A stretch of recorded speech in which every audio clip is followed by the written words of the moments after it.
I'm a woman in my late 20s who, until recently, lived alone in a small house on the edge of a suburban neighborhood. This happened last spring when the weather had just started to warm up enough to make evening walks enjoyable again.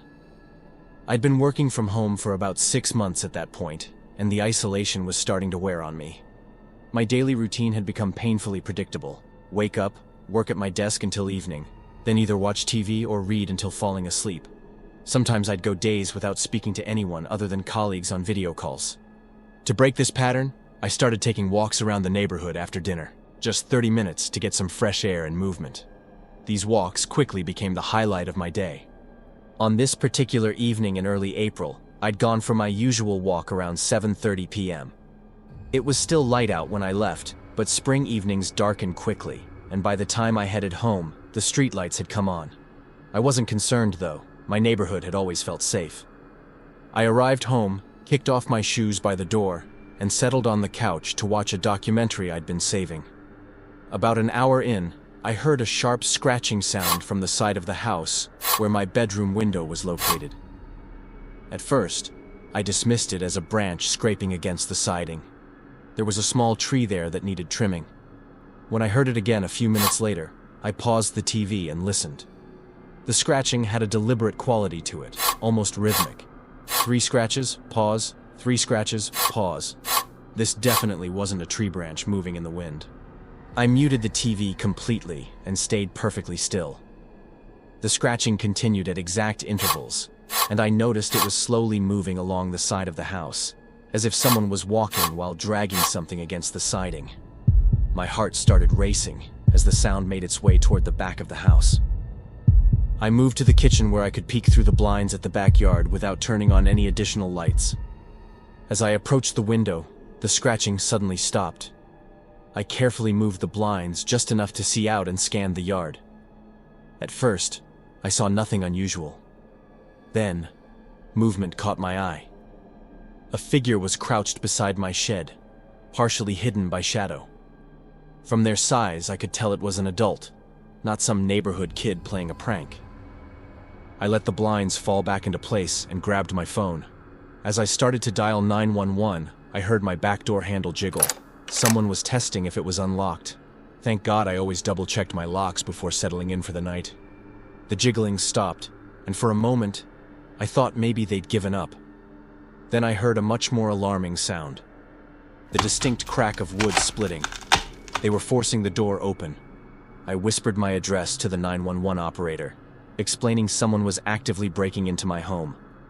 The operator told me to find a secure room and stay on the line. I rushed to my bathroom, the only room in the house with a decent lock besides the front door, which was too close to where the intruder was entering. Just as I locked the bathroom door, I heard the back door give way. Heavy footsteps moved through my kitchen, slow and deliberate. This wasn't some opportunistic thief who would grab valuables and run. They were taking their time. The footsteps paused, and I heard drawers opening in the kitchen. Then the steps moved toward the hallway where I was hiding. I pressed myself against the wall beside the door, clutching my phone so tightly my knuckles turned white. The footsteps stopped right outside the bathroom. I could see a shadow under the door as someone stood there completely still. Had they heard me? Did they know I was inside? The doorknob turned slowly, then jiggled as they found it locked. I heard what sounded like something metallic being applied to the door. The intruder was going to pick the lock or force it open. In desperation, I turned on the bathroom light and yelled as loudly as I could that I'd called the police and they were on their way. For a few seconds, nothing happened.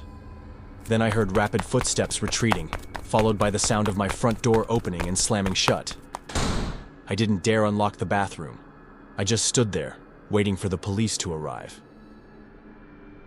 They did so about 5 minutes later. They found that my back door had been forced open using a crowbar. They also found a camera and a tripod set up in the garden, just outside my bedroom window. I believe the scratching I'd heard was to lure me to the window and record me. But I have no idea what they would have done with the footage. I stayed with friends that night, and the following week, I made arrangements to move, and am now living with a good friend of mine in a different area.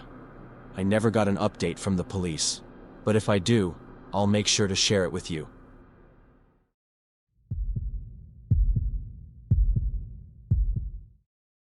I've been an avid trail runner for years, but what happened this past spring break changed everything for me. As a junior in college, I was looking forward to a quiet week away from campus. While most of my friends were planning beach trips or crowded music festivals, I just wanted to get back to my hometown and hit the trails I grew up running. I didn't care too much about music and wasn't a drinker. The small town where I was raised has an extensive network of hiking paths that wind through dense woods and connect several nature preserves. I know these trails like the back of my hand, or at least I thought I did. I'd been away at college long enough that coming home always felt a bit strange, like returning to a place that was both familiar and somehow different. My parents were thrilled to have me home but had to work during the weekdays, so I had plenty of time to myself. My plan was simple: sleep in, go for long runs, catch up on reading, and decompress before final season. The weather was perfect, starting with cool mornings that warmed to comfortable afternoons. On my third day, I decided to tackle a longer route through the state park about 20 minutes from our house. I parked at the main trailhead around 9 a.m., stretched, and set off at an easy pace. I'd been running for about 40 minutes when I noticed something unusual: fresh ATV tracks cutting across the path. This struck me as odd since motorized vehicles weren't allowed on these trails. The damage to the path was recent, with mud still wet along the tire marks. I took a photo to report to the park rangers later and continued my run. About 2 miles further, I came across a clearing I didn't remember from previous runs. I stopped for a moment and spotted a small camouflage tent partially hidden among the trees. This area was not a designated camping site, and overnight stays weren't permitted in this section of the park. Something felt off. I suddenly became aware of how alone I was. As I approached, I noticed items scattered around the campsite: empty food containers, a folding chair knocked over, and a lantern still hanging from a tree branch. It looked like whoever had been there had left in a hurry. What really made my skin crawl was the collection of small animal bones arranged in a neat row on a fallen log. I told myself it was probably just some hunters or teenagers messing around where they shouldn't be, but something about the scene felt methodical and disturbing.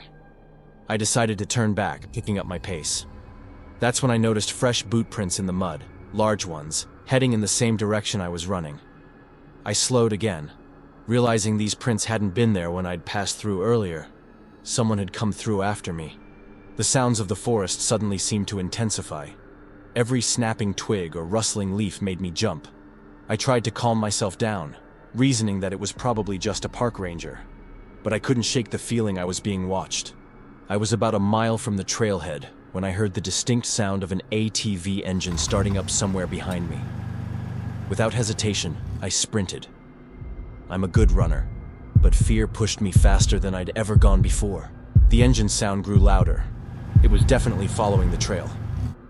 I veered off the main path onto a narrow side trail that I knew connected back to the parking area.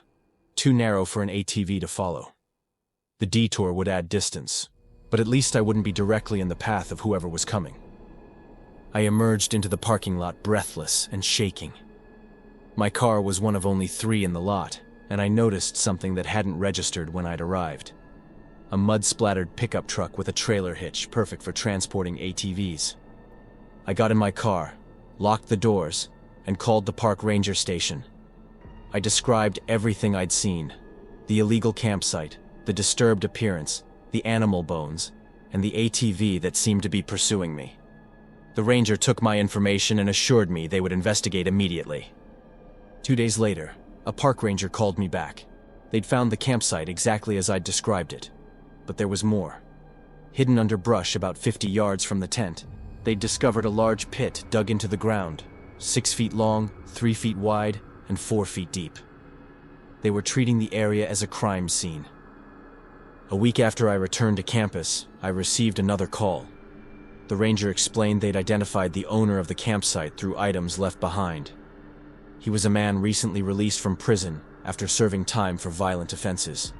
In his truck, which they'd located abandoned about 30 miles away, they found hunting knives, restraints, and a detailed map of the trail system, with several areas marked, including the exact route I had been running.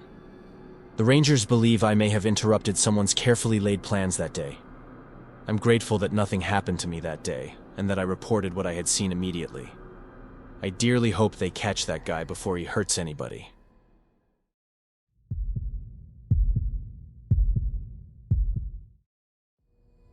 This happened last spring when I was working as a night security guard at a high-end apartment complex just outside the city. The job was mostly uneventful, walking the perimeter every hour, monitoring security cameras, and making sure the residents felt safe. The complex was massive with over 200 units spread across 3 buildings, but it was the kind of place where most people kept to themselves. One night in April, around 2 a.m., I was doing my usual rounds when I noticed something unusual on one of the cameras that covered the back parking lot. A car I didn't recognize had pulled in and parked in an unassigned spot. This happened occasionally with visitors, but never this late. I watched as a man got out and walked toward the south building entrance. I headed to that entrance to check if he was visiting a resident. When I arrived, there was no one there. I figured he might have already been buzzed in, so I checked the entry log, but there were no entries in the last 20 minutes. I did another sweep of the area and returned to the security office, feeling slightly uneasy. When I checked the cameras again, I spotted the same man, now walking along the 3rd floor hallway of the south building.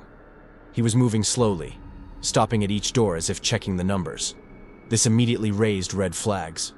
I radioed my supervisor to let him know I was investigating a potential unauthorized entry, then headed to the 3rd floor. By the time I reached the hallway, there was no one there. I walked the entire length, checking all possible hiding spots, but found nothing. I was about to chalk it up to the man being a legitimate visitor when I heard a noise coming from the stairwell. I approached carefully and heard footsteps descending. I followed, keeping a safe distance. When I reached the ground floor, I caught a glimpse of the man exiting the building. I picked up my pace, determined to confront him. Outside, I called out for him to stop. He turned briefly, and even in the dim light, I could see something was off about his face. It was expressionless, almost blank. He then quickly walked to his car and drove away before I could reach him. I reported the incident to my supervisor and filed it in the daily log. The next night was uneventful, which helped ease my concerns. But 3 nights later, around the same time, the same car appeared in the parking lot. This time, I was prepared. I immediately went to the south entrance, but once again, the man was nowhere to be found. I checked the security cameras and saw him on the 2nd floor now, exhibiting the same behavior, methodically checking each door. I rushed to the 2nd floor, but just like before, he had vanished by the time I arrived. This pattern continued for almost 2 weeks. Always the same car, always a different floor, always the same disappearing act. What made it worse was that my supervisor seemed increasingly skeptical of my reports. He suggested I might be falling asleep on the job and dreaming these encounters. The camera footage was grainy and inconclusive. You could see someone, but not clearly enough to identify specific features. The breaking point came when I found a note slipped under the security office door. It simply said, "I see you watching." The handwriting was jagged, almost childlike. I immediately reported it to my supervisor, who finally agreed to review all the footage and file a police report. The police came the next day, took my statement, and copies of the security footage. They promised to increase patrols around the complex, but didn't seem particularly concerned. They suggested it might be a prank by one of the residents or just a confused visitor. That night, I was on edge during my entire shift. Around 1:30 a.m., I was watching the cameras intently when they suddenly went black, all of them, at the same time. I tried rebooting the system, but nothing worked. I called my supervisor, who said he would come in, but it would take him at least 30 minutes to arrive. I grabbed my flashlight and decided to do a quick sweep of the premises while waiting. As I walked through the silent hallways, my flashlight beam bounced off the walls. I reached the east building and was checking the basement storage area when my flashlight caught something moving in the shadows. Before I could react, the lights in the basement suddenly came on. Standing about 20 feet away was the man I'd been seeing on the cameras. His eyes were intensely focused on me in a way that made my skin crawl. He didn't say anything at first, just stared. Then he slowly raised his hand to reveal a security badge. It was my backup badge that I kept locked in the office. He said that he had been watching me for weeks, learning my routines, my patterns. He explained that he had selected this complex specifically because of its isolation and minimal security staff. I kept my distance, trying to stay calm while looking for an escape route. He continued talking, explaining how he had been entering different apartments while people slept, just standing over their beds, watching them breathe. Sometimes he would move things around just slightly, enough to make them question their sanity when they woke up. I managed to back toward the stairs while he was talking. When he realized I was trying to leave, his demeanor changed instantly. He lunged toward me, but I was already running up the stairs. I made it to the lobby and triggered the emergency alarm. By the time the police arrived, he was gone. They found evidence that multiple apartments had been entered over the past weeks, but he was never caught. Since that night, everything has since returned to normal. I never saw my backup badge again, but it has been flagged in the system, so it won't get him anywhere.